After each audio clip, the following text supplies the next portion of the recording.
All right, good afternoon, everyone. My name is Nick Detman. I am the digital and social media specialist for the Milwaukee Center for Independence.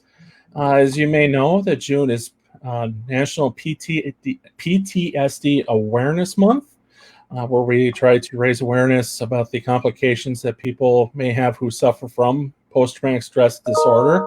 And then coming this Saturday, on June 27th, is PTSD Awareness Day. So joining me very graciously today, his name is Glen Bradley. Um, Glen, really appreciate you spending some time with me today to kind of talk about PTSD. So let people know that I understand you are someone that does live and you've got PTSD. So if you Yes. could, how did you find out or learn that you had PTSD? The first time that it was brought up to me that I had PTSD was after a suicide attempt and was taken into Milwaukee County facility. And I was diagnosed there that I had PTSD. And I was at about the age of 35, 36. And Um, Go ahead. and what did you know about it?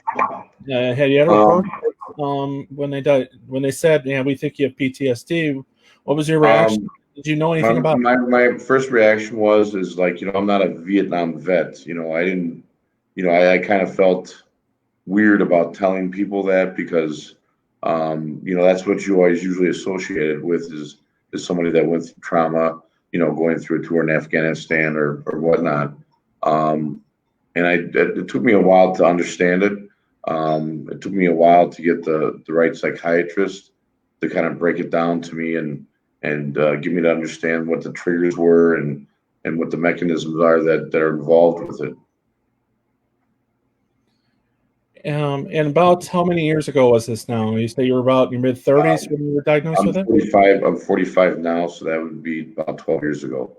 Okay, so about 12 years ago. So, um, what has the last decade or so been like for you as someone Um, living the with last PTSD? the last decade, I started seeing psychologists. They started getting me on medications for ADHD, PTSD, paranoia. And I kind of took the medications. I didn't really like them at first, but down the road, when I finally got a psychologist that I related with, that also happened to be an MD, kind of broke down with it. And I found out there's a DNA test that you can take, and it best matches up your medicines that will work with you best. And after I did that, I still wasn't fully following what I should have been as far as medications. Um, but my therapist set me up with a counselor, a case worker, and through that, I also got a crisis manager with someone that has gone through a lot of things I have gone through, and that was kind of like the building steps would have gotten me, where I am today. What are some of the things that you um, deal with, not just from a medication standpoint, but do you have like flashbacks or anything like that? What are kind of some of the I or get, mental things that you have that things that go yeah, through your brain? a lot of my trauma, both physical and mental, was from very young, 2 to 3 years old, and up until I was about 14, 15. And I have a veteran friend that I talked to, and I'd have waking nightmares when I was a kid, where you can see the nightmare while you're walking and still kind of see the background. I have auditory, hearing stuff, and my friend that I talked to, he's having that now.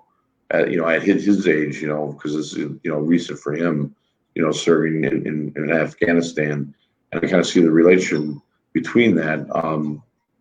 But as far as the main thing that I took me to realize about PTSD is that there's certain triggers that set you off. And as far as me and a few of the people that I've talked to that have it, it's usually when you feel like aggression towards you, whether you're perceiving it correctly or not, Half the time I was not perceiving it correctly. I was just paranoid about it. And, you get this buildup. It's like instant rage. And it's going to be a long process for me. I'm still working on the process of dealing with that. But the first step for me was getting the right therapist. The second step was getting on the correct medications. And then the last step was the will to, I went up and down, up and down. I get up, I start going to school. I went back to school, and then I have a breakdown, and then I start again, go up. I started going to an associate degree, and middle of that, I had PTSD problems where teachers would trigger me, and I'd always want to try to make the situation where I could be in control, where I would try to needle or poke holes in their logic, so that way I'd get them upset and get them to want to, get aggressive with me. So I felt like I was in control of the situation. I did that very young, but I never realized it because in my particular situation, I couldn't take aggression on at home. I couldn't, there was no outlet. So I took it out in public, or in school, or with, a family, even friends. I lost a lot of friends due to not dealing with it. I had a lot of people that I could lean on, and that wanted to help me, but I never took the time to help myself. And in that, burned a lot of bridges and lost a lot of friends. And it's a tough thing. It seems like you're certainly someone who's come a long way. And you mentioned triggers. Yes. What were some of those triggers for you? Some of the triggers were, the sudden changes in what you thought was going to happen, or that you had planned to happen. I didn't handle it well. I get kind of aggressive, and I get manic, and panic attacks, and I wouldn't know how to deal with the situation. So I usually would end up exploding, or taking my aggression or my anger out on somebody because I didn't know how to handle the situation. Sorry, excuse me. No, that's quite all right. So, you kind of touched on this part too. I think a lot of people, when they just think of PTSD, they make a lot of the connections to the military. I mean, I have a brother-in-law who served in the military, and he's been working through it too. But like I said, it seems like PTSD seems to, in a general idea, have a connection to the military service. Yes, That's not it does necessarily not. the case, and you can certainly speak of that. So, Yeah. why is it then really important to emphasize PTSD is not just a military experience, but really it could be anything? It could be anything at all. It could be, that, you got robbed. It could be that, you got into a bad accident, that now you got PTSD about driving vehicles. There's so many different things that can cause PTSD. And, the more I talk to people, in the environments that I'm in now, and have been, I was in and out of behavioral health facilities for suicide attempts at 12, 16, as well, where I spent time. And, they were giving me tools, but I didn't want to help myself. I was good in groups. I was good at talking to people about their problems, but I never wanted to touch mine. And so what I do is I would try to help other people versus helping myself. I was good at giving the advice, but not good at taking it. And how has someplace like the Crisis Resource Center helped you work through those challenges that you've had to deal with? I'm sorry I didn't catch the beginning of the question. Oh, how has the Crisis Resource Center helped? Oh, it's excellent place. Excellent place. It's I was really super scared of going into a place. I was worried. I didn't want to go into a shelter of broken people that didn't want the help, because I've gone through that. I've been in shelters. I've been homeless, and I know what that was. And I knew I needed good support, and I had to take the step. I called a particular person here at the facility, and he said, you need to call 911 and um, go to the hospital and turn yourself in. And I'm sick, I'm full. It just builds and builds and builds to the point where you're full, and anything that comes at you, it just bounces back out. And I got to the point where I didn't want to leave my apartment. I wouldn't bathe or shower for a month and a half at a time. Only went out when I had to because I was scared that I'd get triggered or I'd hurt somebody. I separated myself from family because I was so sick of with that the guilt and the shame. And a lot of my PTSD has to do with guilt and shame. And it just got to the point where I wanted to give up. And I was lucky enough that my psychiatrist started the steps to the point of going to CRC.